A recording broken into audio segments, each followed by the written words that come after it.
মানুষের সবচাইতে বড় দুর্বলতা শত্রু বলতে পারেন, সেটা হচ্ছে তার নিজের অলসতা। অ্যাটলিস্ট আমার ক্ষেত্রে এটা প্রযোজ্য। আমি আজকে যা কিছু হতে পেরেছি, যা কিছু করতে পেরেছি, সেটা হয়তো আমার পরিশ্রমেরই ফসল, কিন্তু আমি আরো অ্যাচিভ করতে পারতাম। আমি বিশ্বাস করি আমি আরো অ্যাচিভ করতে পারতাম যদি আমার মধ্যে এই অলসতাটা না থাকতো। অলসতা, লেজিনেস, যেটা নাকি আমাদেরকে প্রোক্রাস্টিনেশনের দিকে ঠেলে দেয়।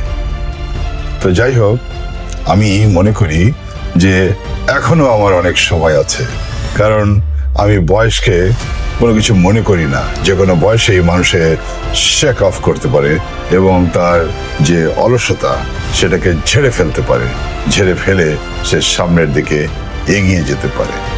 আমি অলসতাকে ঝেড়ে ফেলতে চাই, ঝেড়ে ফেলবো।